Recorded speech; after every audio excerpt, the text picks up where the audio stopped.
Today's episode is brought to you by the Tax Defense Group. Tax season is here, and that means that it's time to file. Instead of going through the hassle of using H&R Block, you can call the experts at the Tax Defense Group. They can handle your tax filing anywhere. Also, for a limited time, if you're a W-2 employee, you can save half off your filing. All you have to do is call the Tax Defense Group before April 15, 2020, and mention that you saw this ad on UCAS Studios. Call the Tax Defense Group today at 800-850-7973. That number again is 800-850-7973, and you can visit them online at thetaxdefensegroup.com. And the other sponsor for today is Writer Junkie. Writer Junkie offers a resume writing service for the low cost for $145, and with only a 3-day turnaround, you can't beat that price and delivery time. Call Writer Junkie today at 805-587-7966. That number again is 805-587-7966, and you can visit them online at writerjunkie.com. Mention that you saw this ad in UCAS Studios, and they'll get right to work. If you like our content, please check out the other shows on the UCAS Studios network. Like this video and subscribe to our channel on YouTube. You can also listen to our content on Apple, Spotify, and other podcast platforms.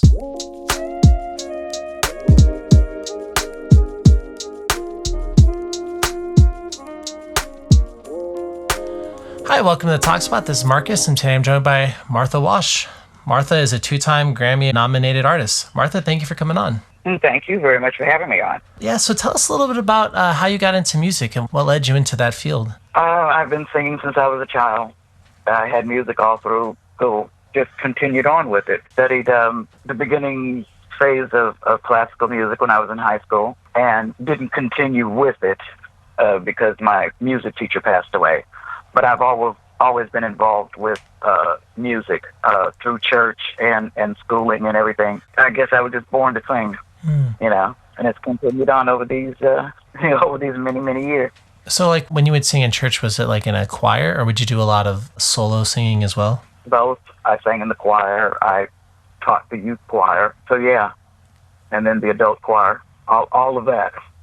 When did you try to make a career of music? Like, when did you get into, like, you know, like actually being like a musician, recording and everything? Was there like a certain person who noticed you, or did you, I guess kind of what was that process a little bit like? Well, actually, I was recording in high school. Oh, okay. I recorded with my high school choir. We recorded actually 4 albums. And then I sang with a small group led by my former music teacher. It was a trio of us. Then I auditioned for Sylvester and started my, I guess, real professional music career with him. Yeah, I would say starting with Sylvester, singing background for him and recording with him. Okay. One piece of music that you made that a lot of people really love is It's Raining Men. What was the inspiration behind that idea? And I mean, it's a great piece of music. What kind of what was the kind of idea behind that? Or was there a particular incident that happened that you guys were like, wow, like this, like, I guess what was that process like of creating that song?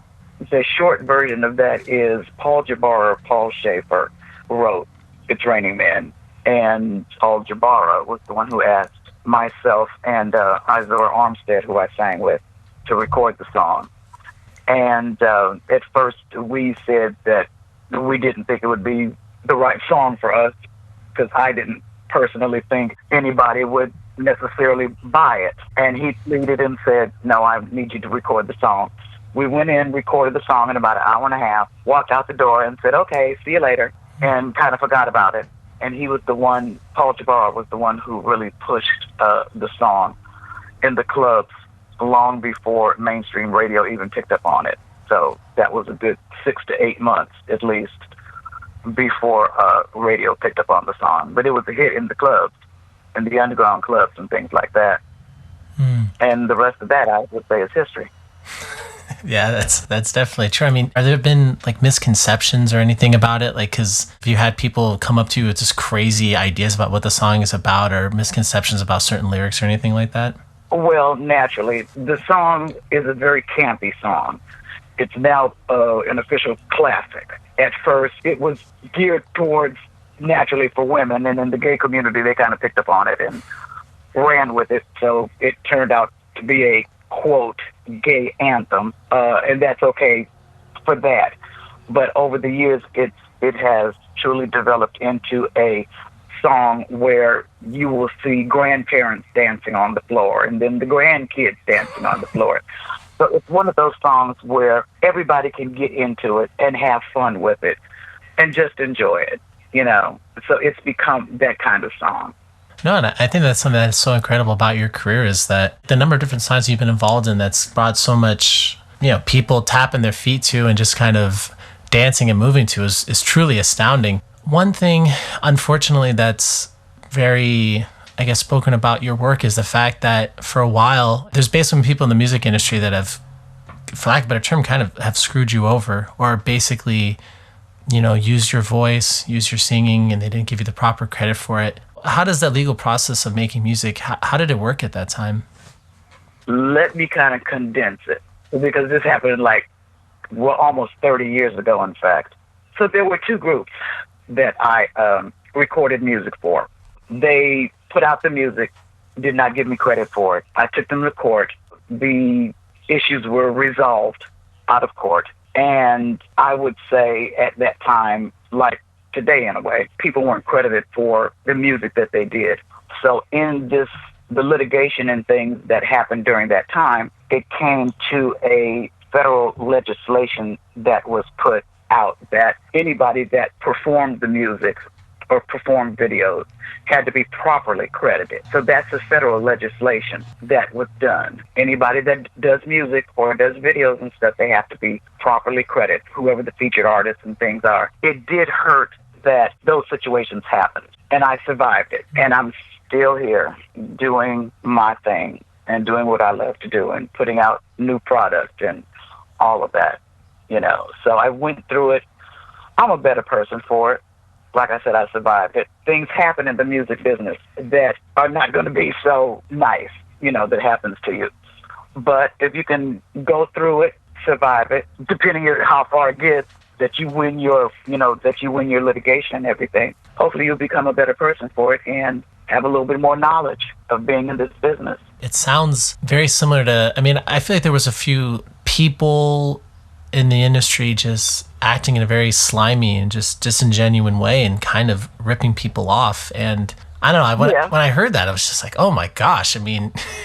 Yeah, that happens. That happens a lot in this business and in other businesses, in fact. But you hear about it a lot in the music business because it's so vast as far as artists, the music they put out, the longevity of the music they put out. You know, somebody could reach back and use some of your prior music that you did maybe 15, 20 years ago and take it and use it and sample it and things like that. The thing is, if you don't reach out to those people and ask to use their music, then that's when the bad stuff can start happening. You know, if you just want to grab it and use it and not ask for permission to use their music, then that's when it can get, I'll say, ugly. Because a part of that, I mean, what you're kind of talking about right now is what they call that sampling. Yeah.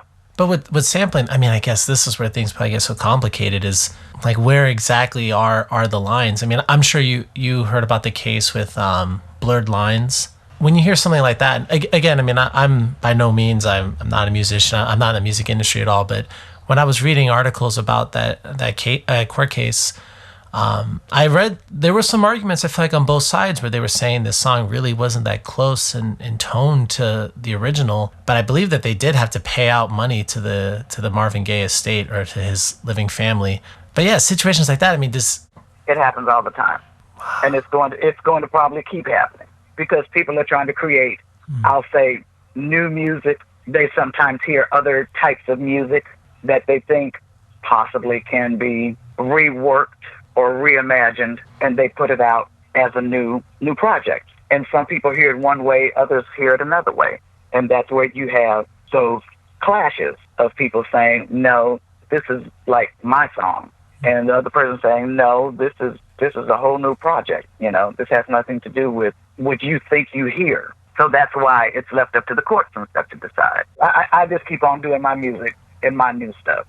You know. So for the process right now, I mean, I guess for maybe people that aren't necessarily in the music industry, like let's say if if you were going to record a new song right now or record a new album, I mean, without maybe getting into like super technical, but what is that process like? You know, let's say you take a band like Rolling Stones, for example. Let's say if they're going to record a new album, like I've always kind of wondered how does it actually work with like who's writing it, like who's technically the person who wrote it, who technically owns this song? Is the song owned by the principal members of the band, or if somebody comes in and they're doing backup instruments for like a song, are they entitled to part of it? I mean, how does all of that stuff kind of work? That's a whole bunch of stuff, and it depends on the artist or group or whatever, and what their requirements are, what the agreements are. That's a whole lot of technical stuff, and it varies. It's not one just set type of situation.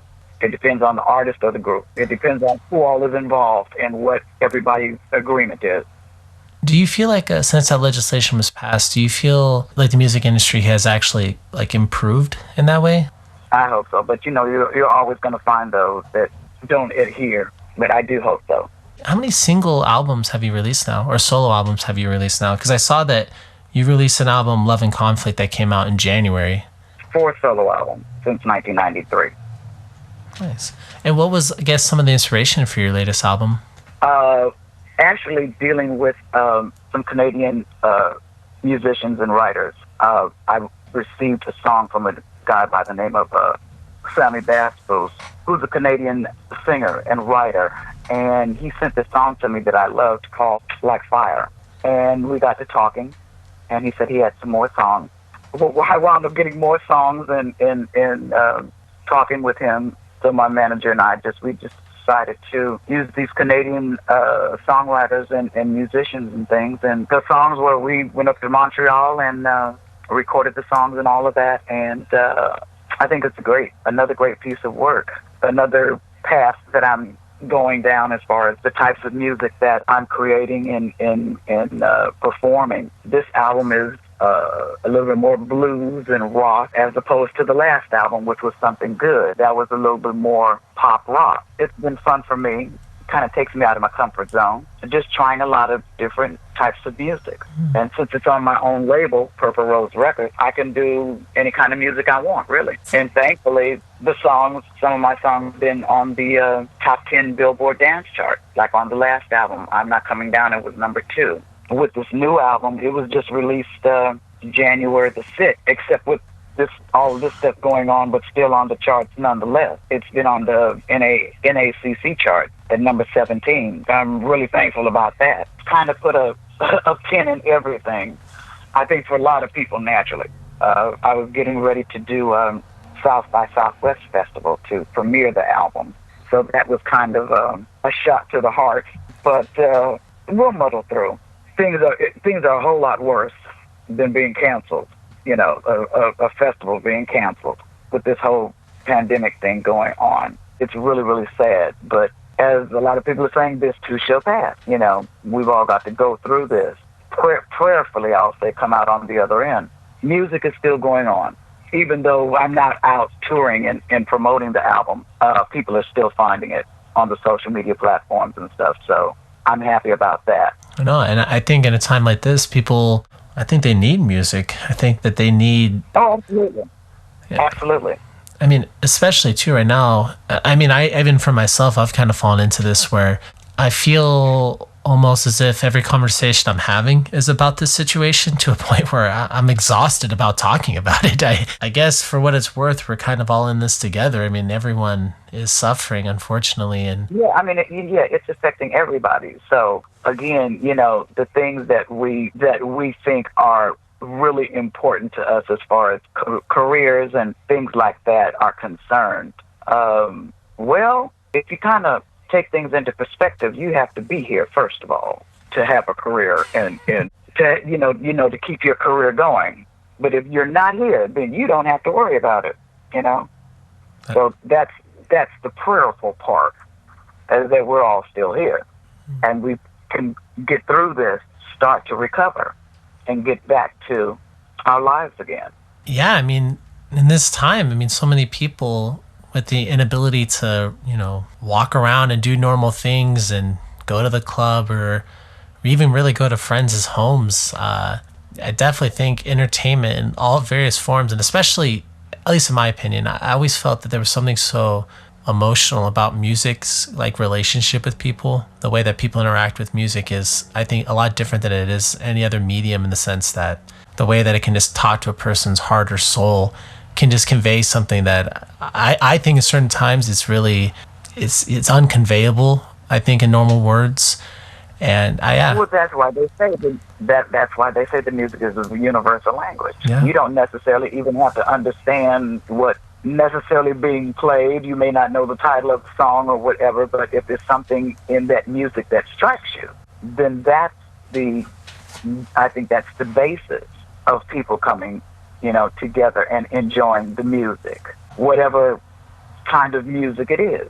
If you find something in that music that touches you in some kind of way, and you say, wow, that was really nice, then that's the whole point. I mean, you've probably seen people that maybe don't even speak English listening to your songs and dancing to them, and they don't even know what the heck you're even saying. They don't even understand the words because they might not speak the language. But right, exactly. That's what I was saying. You don't necessarily have to know what's being played or even what's being sung. But again, if that music touches you in some kind of way, then that's the point. who have been some of the artists that you've worked with that, like, you were just, you've either built a friendship up with or just loved working with? Who are some of the artists that you've really been happy to have worked with and to have known? Goodness. Well, funny enough, I was just speaking with somebody about Luther Vandross last night. I did a duet with him on his Power of Love album called "I Who Have Nothing," and that was a great time for me to record that song with him. I had always been a big fan of Luther's. We had worked together years prior in the earlier days, doing jingles and things together. He had reached out to me and asked me to record the song with him, and I know the song and had always loved the song. So when he asked me, I said, well, sure. And we went in and did it, and great arrangement by Matt Adderley Jr., and just went in and did it, and it came out beautiful.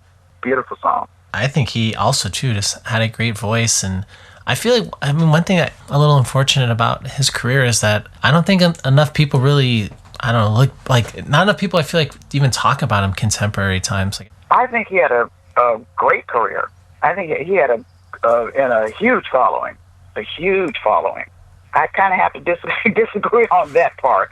I was just thinking maybe more like contemporary times, because I feel like there's a lot of people that are, especially like younger, that have never really heard of his work, unfortunately.